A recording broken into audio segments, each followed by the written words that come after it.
right, here is another angle of the fire here.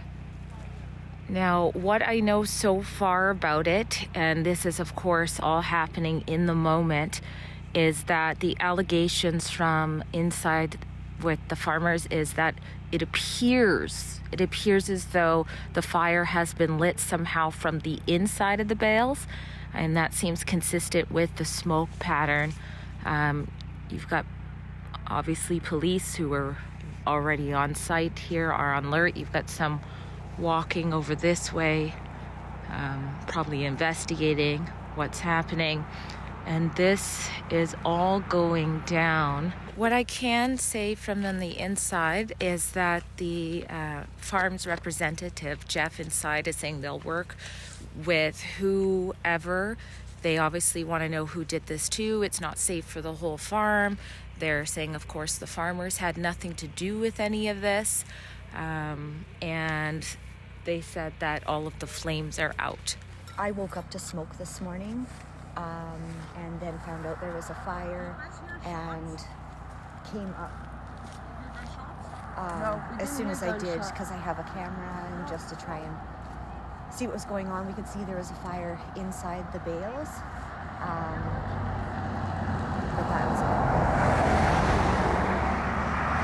We saw a fire truck too. Remember the fire truck was hosing the bale earlier, and they're just trickling down on the bale on the outside. The smoke is in the inside. We saw gray smoke, big white smoke. We saw a man on top of the bale too. So if you remember, there is a warrant under the Health of Animals Act, and the CFIA has a warrant, and that warrant does specifically say that they're not allowed to operate, do anything related to the cull between the hours of 9 p.m. and 5:59 a.m. So this took place early in the morning during their non-operation hours. That doesn't mean they're off of the premises, however. The RCMP have been here. Obviously, some of them do go home. And when we were up in the helicopter, we did find their sort of command station, which is about 5 minutes down the road. So I imagine some go over there, maybe some even go back to the Vernon hotels. But there's officers here the entire time parked around. They were parked around the hay bales as well. And I don't know 100% if there are CFIA whoever they hired or CFIA officials themselves here, but I would imagine they don't necessarily all go home. But regardless, they are supposed to not work. So somehow, someone or something set fire to apparently the inner side of the hay bales. And of course, again, the farm is working very closely with authorities. They want to help figure out who this is just as much as the authorities do, because it put risk to the animals and of course to the property. All we know is just we got up around 4 this morning and could smell the smoke, and then came out, tried to take a look, and then found out from someone else that the hay bale that they had set up was on fire. And then so we're just kind of trying to walk around on the main road there and see if we could see anything. And you can hear people yelling, but then you've got like RCMP coming to where the fire truck is, and they're going away, then they're coming. Like, it's just, what are they doing? Watching it smolder? Like, if the fire trucks are doing their thing, let them do their thing. That's their job. They know how to do it. And then we came up onto the highway, and from the highway we're looking through with binoculars, so you can see that the fire's on the inside. It's not on the outside whatsoever. And these guys have had at least 5 to 10 patrol cars. Yeah. All over here, all around the bales. Yeah. You can't even walk on Langell Road without somebody shining a spotlight in your face. They're checking IDs now as well. Yeah, and they're checking IDs as you're coming in, like in and out. I don't know. It's not, draw your own conclusion, right? Like, as someone who's been here at the farm for, months, not months continuously, what does it feel like to see this all be going down now? Oh man, it's heartbreaking. Like, and I know there's people have heard lots of stuff about the farm, about the family, or what have you. These are birds. These are innocent animals. This is government overreach. They need to change their policy. They need to change out their stamping policy. You have a family of children or your own family. If your one kid gets sick, you put them in a bedroom, you take care of them. Rest of the family still is there. You don't take out your entire family to save the one. Or not, sorry. That came out totally wrong. It's very early. Yes, Yeah. we understand. You don't kill your children to like save the entire family. You make them better, and then you get immunity from it. It's like chicken pox when we were children. The chicken pox parties. Right? Yeah. What happened to everybody knowing how the immune it's system just, works? I don't know. This is heartbreaking. I haven't been here in a few months actually, and just to come back when we heard this, I don't know. I don't want to see them get killed, but I'm also glad we're here with kind of like all the people that were originally here. Everyone's here because of the birds. We love those ostriches. No one wants to see them die, but clearly CFIA does. They might clear that protest camp now. That is very true. In fact, they said Because the protesters are allowed to be there provided there's no aggression. Actually, yesterday they specifically said the aggression needs to stop, and obviously the law needs to be kept. So as best I can tell, they're here to keep the peace, and they've been doing that. The cops are not aggressive whatsoever. They're pretty hands off. They're letting anybody go in that they want. That if you want to go in, they let you in. They move the cones for you to get in. But I think this might change things now. And it's not to say that it was the protesters who did it. They've had some problems with people out here, but just now that it's pretty clear that they can't keep the farm secure, that might change things. Where am I going? is that private yard. yeah? What does that say right there? That looks like Private it looks like we've gone. As far as It's we just can. right here. Yeah. Get out. Yeah, it's just like yesterday when we did this. It doesn't necessarily look like a better view, just a different view. Not a whole bunch you can see there. But it would be horrible, of course, if a fire got out of control in this area. We're talking wildfire for sure. I don't know why they use the word wildfire when most of them are started by people, but it would not have been pretty. So it is good that I guess in the Little Edgewood fire hall came quick enough. Let's see if we can go over this way here.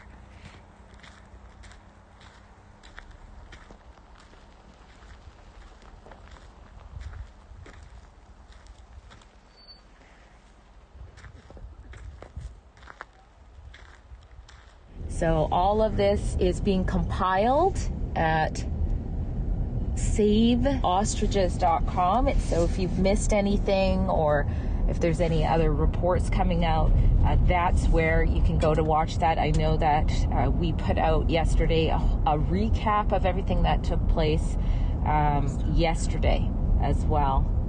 Have another look here before we sign off, but so savetheostriches.com is the site. It's also the site with many other reports. Like if you want the background on what type of science the birds were involved in and all the weird things that happened with the farmers trying to get that science out, if you want the background on all of the legal cases, what was argued and what was ruled, all of that information is on that site as well. So it's a wealth of information on the battle for the birds at savetheostriches.com. So how many cars are we at today? People were coming in during the night as well. I think it's still about, people are always constantly coming and going. Yeah. So it will be some new faces, but not necessarily new numbers.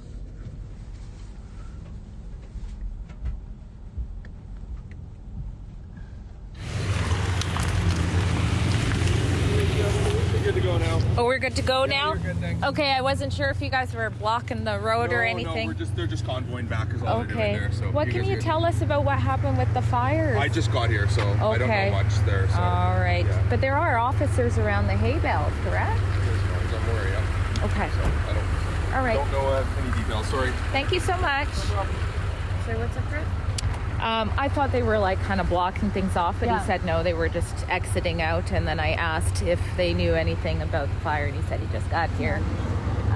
I said if there are officers around there, he goes, as far as I know. Absolutely, I think they are racing the clock with the legal avenue that's being taken. The farmers are still trying to have the legal avenue. Yesterday when we were in the helicopter, we were told by their lawyer that it should be today that they get the answer as to whether or not they will have an emergency stay, which pauses everything.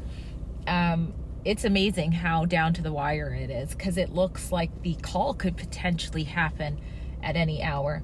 Again, if you caught my last live, there is the blue fencing that appears to be stacked about 5 minutes down the road. We know that they've created a kill box with the hay bales that fire, where the fire occurred today, but did not destroy the hay bales. And that is sort of in a V or L shape.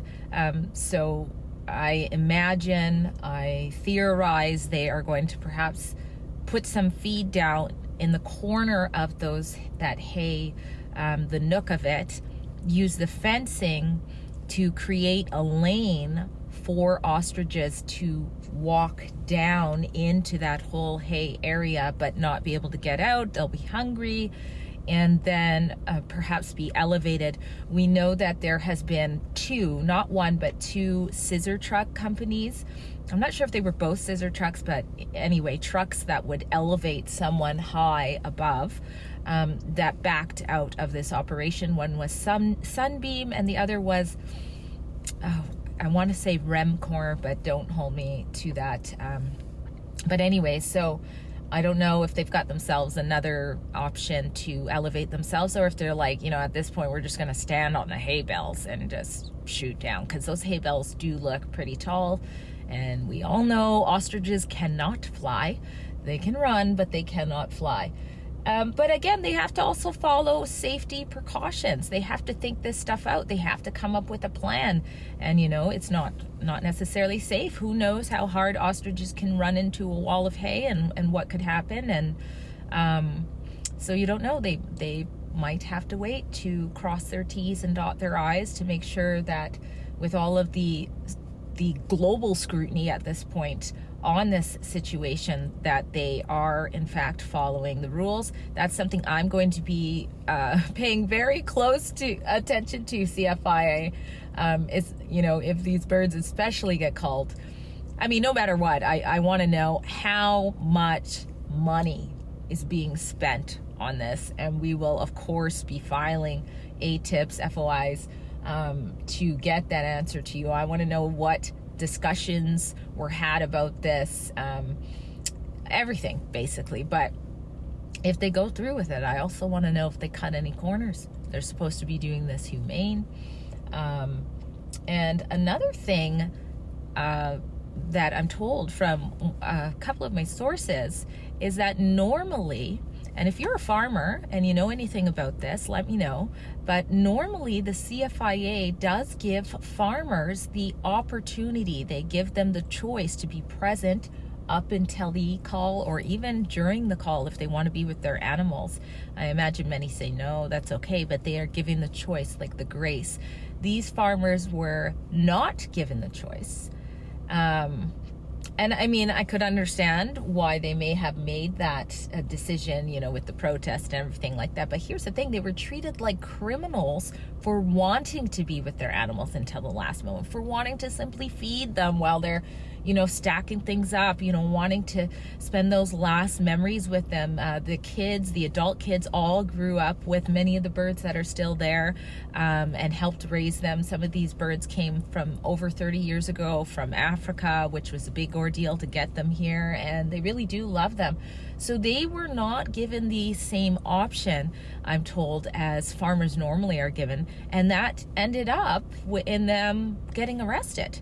And we're going to have a full interview for you about that as well. So something to consider, certainly something to argue if they have charges that stick, if they have charges that the Crown accepts. So, all right, I'm going to sign off and try to find out more information about the fire, and I'm sure there'll be many more lives to come. All of this information is being compiled, as well as the live stream overlooking the pens. So that's where you can see the CFIA officers in action in their hazmat suits. That's where you could go back and see what happened when Katie Pasitny and her mother, Karen Esperson, who's co-owner of the farm, were told, okay, fine, you can feed your animals, come over this way, and then got arrested. So that's where you can see a lot as well. All of that is happening at savetheostriches.com, and that's also where you can chip in to help keep these reports going strong.